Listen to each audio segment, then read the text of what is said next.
নমস্কার বন্ধুরা, আরও একটা নতুন ব্লগে তোমাদের সকলকে জানাই স্বাগত। Good morning guys, welcome to my channel, welcome to my new blog.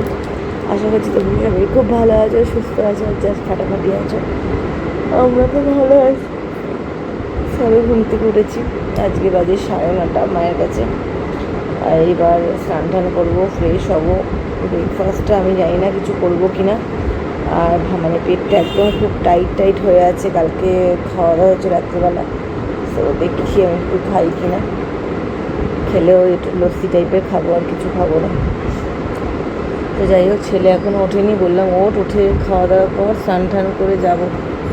তো এই হচ্ছে ব্যাপার। তো চলো দিনটা শুরু করি। সো গাইস, চলে এসেছি। আজকে আমি খাবো হচ্ছে ছাতুর শরবত খাবো। এই যে মা বললো অল্প আছে, অল্প নেই, যথেষ্টই আছে। তো ছাতুটাকে ঢেলে দিচ্ছি, ছাতুটাকে ঢেলে গুলে নিচ্ছি, দেখতেই পাচ্ছ। একটুখানি পেঁয়াজ লঙ্কা কুচি দেবো, ভালো করে গুলে নিয়েছি। ওপরেগুলো একটু আছে, একটুখানি ওগুলো সে করে নেবো আমি। আর এই যে পেঁয়াজ নিয়েছি, একটা লঙ্কা নিয়েছি, কেটে নিচ্ছি। ছেলে খাবে লুচি আর আলুর দম, এটা আমি একদমই খাবো না। মা বলেছিল, কিন্তু দেখলাম যে না, ঠিক হবে না খাওয়াটা। তো চলো দিয়ে দিলাম পেঁয়াজ লঙ্কা কুচি, দিতে হবে নুন। না, আমি তো চিনি দিই না, আমি একটু নুন দিয়েই খাই। ব্যাস, লঙ্কাও দেওয়া হয়ে গেল। এইবার নুন লাগবে, ও ঘরেই বসবে।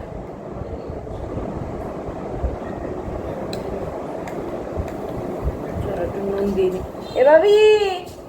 ভাবি একটু শোন, বসে পড়েছিস?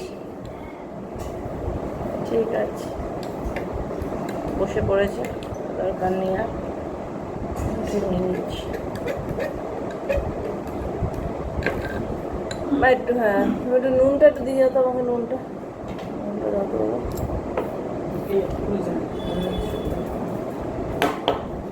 ওইদিকে বাবার ঘরে বসে আছে। তো এই নুন নিয়ে এলাম, নুনটা ভালো দিতে হবে।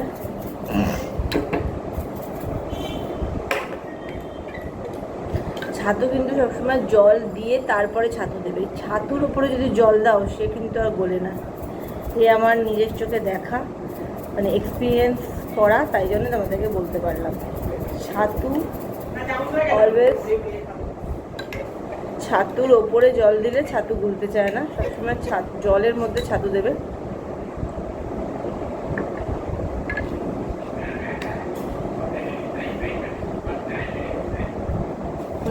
তো গাইস, এখন ছেলে গেছে স্নান, বললাম স্নান টান সেরে নে, তারপরে আমি যাব, আমি করে নিয়ে তারপরে যাব শ্বশুরবাড়ি। আর হচ্ছে কি হয়েছে সেটা হচ্ছে, আমার বাবারা সব বেরোলো। বলতে আমার ছোটো কাকুর ছেলের বিয়ে, এবছরই বিয়ে। কবে বিয়ে সেটা তোমাদের পরে জানাবো। তো তার আজকে পাটিপত্র হবে। তো জানো কি না জানি না, অনেকেই জানো, অনেকে আছে জানো, বাঙালিদের এটা হয় পাটিপত্র। মানে দুবারই তরফ থেকে মিলে বসে নাম টাম লেখা হয়, একটা শুভ কাজ। সিঁদুর মানে হলুদ পান সমস্ত কিছু দিয়ে, দই মিষ্টি সমস্ত কিছু লাগে আর কি। তো ওটাই হয়। হ্যাঁ বলো।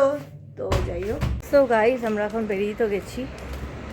দেখতেই পাচ্ছ ছেলে আবার টুপি পরেছে, ছেলেকে এই টুপিটা বাবা দিয়েছে। টুপিটা বেশ সুন্দর দেখতে, প্রিন্টটা খুব সুন্দর। তো যাই হোক, চলো।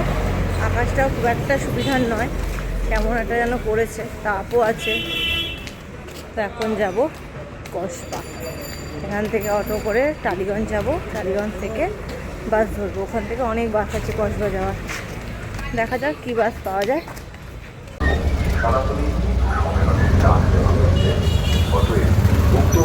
আপনাদের সকলের উপস্থিতি আমাদের একান্ত কামনা। এখানে কী সব হবে।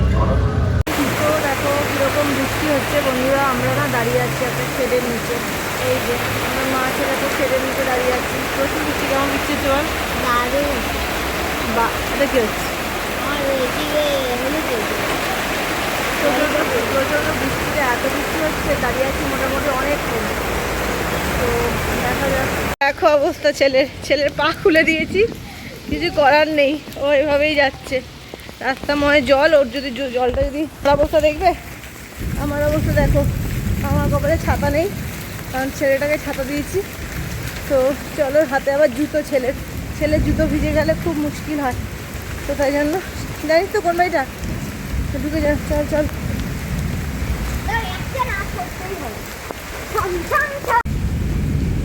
এসে আমি এটা খাচ্ছি, আমুল মাস্তি ছাঁচ। এটা আমার জন্য শাশুড়ি সবসময় রেখে দেয়, এটা খেতে খুব ভালো লাগে। দেখতেই পাচ্ছ কি সুন্দর, বা এটা কি সুন্দর সব সবুজ হয়ে গেছে। এখানে কিন্তু জল দাঁড়ায় না, একটু একটু দাঁড়িয়েছে, মানে একটু পায়ে পাতা ভেজার মতো, কিন্তু ওয়েদারটা বেশ ঠান্ডা হয়ে গেছে। ফুল পুরো ভিজে, দেখতেই পাচ্ছ। ছেলেকে জামা কাপড় ছাড়িয়ে দিয়েছি। তো গাইস, আমি এসেছি বাড়ি, এখন বাড়ির পথে এসেছি। এবার কিছুটা বাজার নিলাম, মানে কিছু তো রান্না করতে হবে। তো ডাল, আলু ভাতে, বেগুন ভাজা এই সমস্ত করবো, মোচা আছে। আর রাত্রেবেলা এইটাই দেবো আর কি। তো চলো বাড়ি যাই আগে। টিপ করে বৃষ্টি পড়ছে, মানে একদম গুড়ি গুড়ি। ওরা চলে গেছে ঘরে, আমি বললাম তোমরা যাও, আমি মানে কিছু বাজার অন্তত নিয়ে আসছি, কিচ্ছু ছিল না ঘরে। তো যাই হোক, যাচ্ছি বাড়ি, গিয়ে ছেলেকে পড়া ধরবো। ছেলেকে আবার খাবার দিতে হবে, কি খাবে জানি না। সো দেখো, ছেলে এটা বানিয়েছে, মানে এটা হচ্ছে লেগো দিয়ে বানিয়েছে। কটা যেন ছিল লেগো? 265টা লেগো, প্রচুর কুচি কুচি লেগো দিয়ে। দেখো এটা এত পেশেন্স নিয়ে বানিয়েছে। কালকে দুপুরবেলা তোমাদের সাথে দুপুরবেলা শেয়ার করা হয়নি। দেখো কত নিট অ্যান্ড, মানে ধৈর্য ধরে ধরে বানিয়েছে। বাবা, এটা উল্টে যাচ্ছে কেন? এরকম তো। তো এটা যখন আমার মা দেখালো, এটা এরকম হয়, পেছনে দরজা আছে, যদি না দেখতে পাও এটা খুলে, ভিতরে কিছু দেখা যাচ্ছে না এখন, কালো পুরো, তাই। এটা কি খুলে তুই আবার বানানোর চেষ্টা করছিস? না, এটার ইয়ে করা যায়, খোলা যায়। এটা এমনি খোলা এসেছিল, সেটা লাগানো হয়েছে। তাহলে তো লেগোর কি ফাংশন? একবার করে সাজানো হয়ে যাবে, তারপরে আর কোনো ব্যাপার নেই, মানে হয়ে গেল। হ্যাঁ, হয়ে গেল এটা, মানে আর তুই খুলে সাজানোর চেষ্টাই করবি না। তো গাইস, এখন আমি চলে এসেছি মোটামুটি। আলু পোস্তটা করে নেব। আলু পোস্তর জন্য প্রথমে এখানে যেটা করব, সেটা একটু তেল দিয়ে নেব।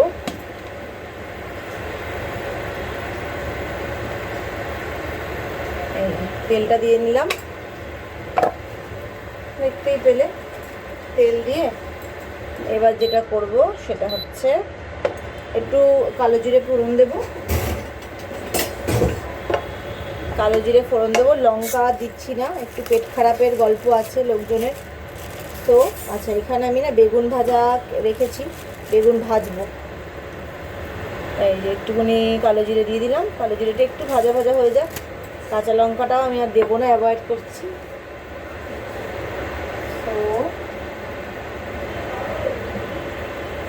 তো চলো এখানে দিয়ে দিই।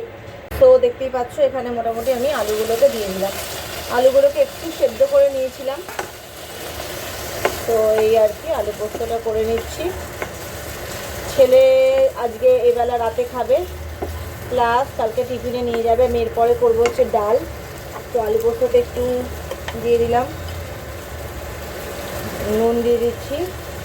নুনটা বেশি দিলাম না, পোস্তটা একটু নুন দিয়ে ভেজেছি, তাই জন্য একটু সামান্য মিষ্টি দেবো। আলু পোস্ততে ছেলে আমার মিষ্টি পছন্দ করে না, তাই জন্য একদম সামান্য একটুকুনি দেবো। ব্যাস, সামান্য অল্প একটু দিলাম, একটু ভাজা ভাজা করে নিচ্ছি। আর মোটামুটি এই যে আমার পোস্ত ভাজা হয়ে গেছে।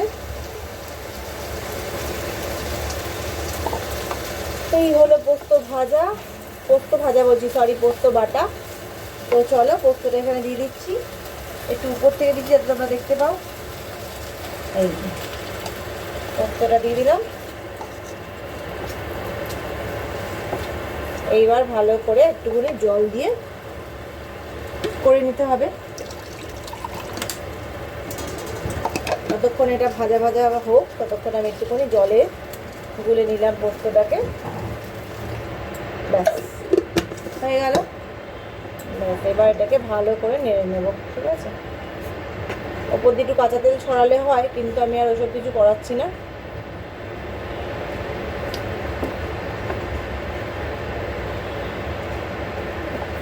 সুন্দর হয়ে গেছে মোটামুটি। ওপর দিয়ে একটুখানি আমি ঘি দেব। তো চলো। সো গাইস, অলরেডি 10:30 প্রায় বাজে। আজকে গা হাত পা প্রচণ্ড ব্যথা করছে, বৃষ্টিতে ভিজেওছি, আর পা পাগুলো ব্যথা করছে। তো ছেলেও আজকে বেশ খালি পায়ে গেছে, তোমাদের তো দেখেইছো। Chinese candy. তো যাই হোক, আমরা এখন শুয়ে পড়বো। কালকে ছেলের স্কুল আছে, ক্লাস টেস্ট আছে, সব কিছু আছে সায়েন্সের। তো যাই হোক, চলো আজকের মতো ব্লগটা এখানে শেষ করছি। যদি কিছু ভালো লেগে থাকে তাহলে লাইক আর সাবস্ক্রাইব করতে একদম ভুলো না। দেখা হবে কালকে আবার একটা নতুন ব্লগ নিয়ে। Till then take care, good bye.